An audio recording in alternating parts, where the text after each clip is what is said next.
Hello, my self Prabhat Kumar. 2016 में BEd first year का एक पेपर आया था जिसका नाम है लैंग्वेज प्रोफिशिएंसी इन इंग्लिश।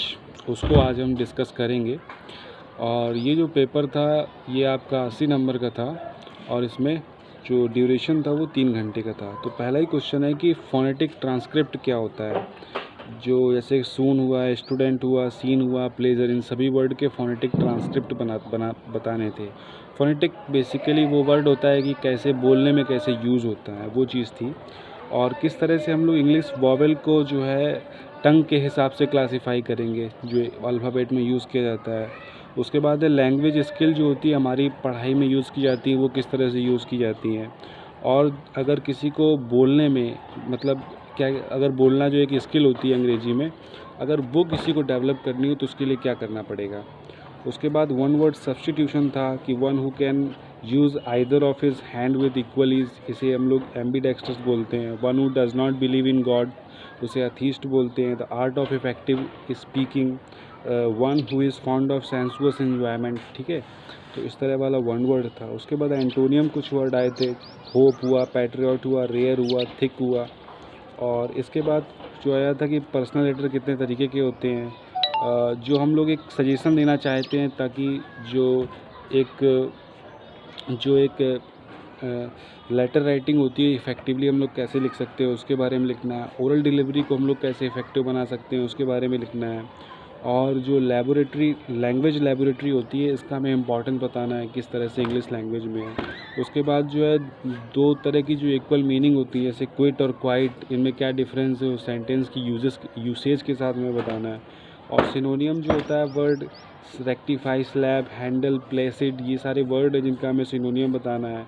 उसके बाद डिस्क्रीट, प्योर, डन, रिफाइंड, ये सारे वर्ड है इनका प्रीफिक्स हमें बताना है। लॉन्ग आंसर टाइप में आता है explain the organs of speech and the function they perform for a human speech, इसके बारे में बताना है। What measures do you propose for improving the language proficiency of your Indian students learning English, इसके बारे में बताना है।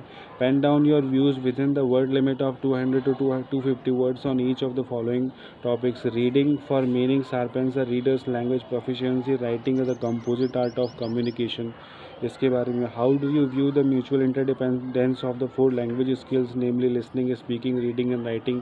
4 तरह की जो लैंग्वेज स्किल्स है उसको हम लोग किस तरह से मैनेज करते हैं उसके बारे में बताना है। अब आता है develop any 2 of the following into a paragraph of about 200 words each as an example of paragraph writing for your students. जैसे कि ये हमें एक पैराग्राफ लिखना है, जैसे कि पहला ये है कि today we do not have just English but English, इस पे लिखना है। The users of language are the makers of that language, इस पे लिखना है। उसके बाद है the future of English in India is bright, इस पे लिखना है। The problem in teaching English as a second language have various fields of discussion, इस पे लिखना है। Discuss the following within the word limit of 200 to 250 word. Stress और intonation क्या होता है इसके बारे में बताना है। तो जो उसके बाद सेक्शन सी में भी लॉन्ग क्वेश्चन ही है कि pen down a model of an application to the vice chancellor of a university for the part of assistant professor of education. ठीक है, इसके लिए लिखना है। उसके बाद है एक पर्सनल लेटर लिखना है किसी फ्रेंड को जो कि टूर के बारे में किसी हिस्टोरिकल प्लेस पे चलना है। उसके बाद है what a demi official letter, DO letter जैसे बोलते हैं, वो क्या होता है, इसके उसको हमें लिख के बताना है, इसके अलग अलग पॉइंट क्या क्या होते हैं। फिर एक एडिटर को हमें न्यूज़पेपर में लिखना है उस मतलब ताकि वो एक पब्लिक इश्यू है उसको किसी को उठाना हो। ठीक है, उसके लिए। उसके बाद एनुअल रिपोर्ट है किसी डिपार्टमेंट की वाइस चांसलर को हमें भेजनी है, उस पर लिखना है लेटर। उसके बाद जो है हम लोग कुछ टिप्स लिखनी है, effective PowerPoint presentation, good debate, impressive oral delivery, success in a group discussion, इन सब पे हमें क्या लिखना है, एक टिप्स लिखनी है। नॉन वर्बल कम्युनिकेशन क्या होता है, इसकी टेक्निक्स क्या होती हैं, इसका इंपॉर्टेंस क्या है ताकि अपनी प्रेजेंटेशन को इफेक्टिव बना सकें, तो उस पर हमें लिखना है। उसके बाद discuss the advantages and disadvantages of the use of language laboratory. ठीक है, लैंग्वेज लेबोरेटरी के क्या एडवांटेज डिसएडवांटेजेस होते हैं उस पर चर्चा है। तो ये पूरा ही चैप्टर हमने क्वेश्चन पेपर डिस्कस किया है कैसा क्या है। अगले वीडियो में हम लोग मिलते हैं अगले कुछ मैटर के साथ। तब तक के लिए नमस्ते एंड टेक केयर।